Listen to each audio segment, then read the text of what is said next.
For a very long time, I viewed obesity from a very unintelligent lens. I genuinely believed that anyone that was obese just had a self-control issue and it was nothing more than that. When the reality is, I do genuinely believe that it is a serious health condition beyond the obvious. The reality is that food has been artificially designed to be extremely, extremely tasty. And I don't say that lightly. I've enjoyed some very incredible foods over the last years of my life. But as to say that I believe it's being manufactured and almost hijacked in a way to make it so palatable that it is very difficult to put the fork down. It is well regarded that the bliss zone is a very real thing. And when you have the sugar and salt content to be of the perfect balance, it makes food so easy to eat and so desirable to continue eating that you can consume such a large amount of excess calories that it's insane. You can sit down and consume thousands of calories in one sitting without even realizing that you have eaten whatsoever. We've probably all had a very similar experience of going to a fast food restaurant and you eat the meal, you feel rather satiated afterwards. You feel full after consuming the meal. And then you'll find 30 minutes, an hour later, you were just as hungry, if not hungrier, than you were when you sat down to consume that meal. Now, this is done intentionally. This is done by design. The food is designed to be so quickly digested that you consume more. Because at the end of the day, the more food that you consume, the more money you are spending on food, and the more money you are giving to these companies. At the end of the day, I believe in a free marketplace. I believe that people should be able to do as they wish when it comes to selling products, as long as it is not directly affecting one's health, whether that become mental or physical.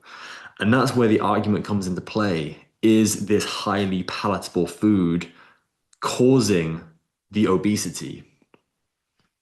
I'm not a scientist, so I cannot talk on this in too much depth. But my assumption as a person who has consumed and not consumed these foods, but is also very interested in researching this topic and exercising myself, I would make that very obvious um, line of comparison between those two things.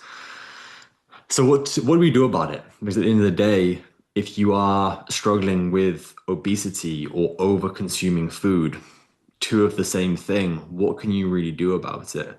The truth is there is not an easy answer because you've experienced the most enjoyable things that you will ever put in your mouth, and you have to face the reality that moving away from that is required for you to lose weight. The beauty of it is that you don't have to completely turn away from it entirely. It is simply about making these small changes over a long-term basis. So the first step is switching out the big things or the easy things. If you are consuming drinks that contain high amounts of sugar in them or sugar at all, that is a very easy swap to change that to a diet drink that has artificial sweeteners, which is another whole topic we can get into. But I would make the very solid argument that consuming an artificial sweetener and losing weight that could be potentially extremely dangerous to you is a far better alternative than continuing to consume that thing if it's going to lead to an early death. Onwards from there, what are some other swaps that you can make when it comes to sauces? Sauces are very much undervalued in terms of their caloric intake or their calorific value. So swapping out these sauces instead of using a normal sauce, using a slightly reduced calorie sauce. They are all throughout the supermarkets, wherever you go. Now, just making those two changes, especially if you're consuming large amounts of these, can make a massive impact to your overall calorie intake throughout the day and throughout the week. As time goes on, and the more you educate yourself, this is a topic that you're genuinely interested in, you will come across more and more easy swaps that you can make to your diet. I don't believe that doing a complete 180 on your diet is going to fix the root problem, which is a dependency on food for emotional regulation.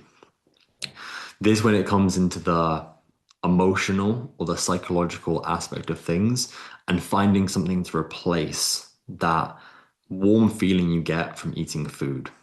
As someone who loves to eat food and gets much satisfaction from that full feeling in my stomach, you have to find alternatives. Some really good alternatives are things that also bring pleasure to the brain. So, whether that's spending time with friends and family, which I appreciate, is a completely other side of the coin.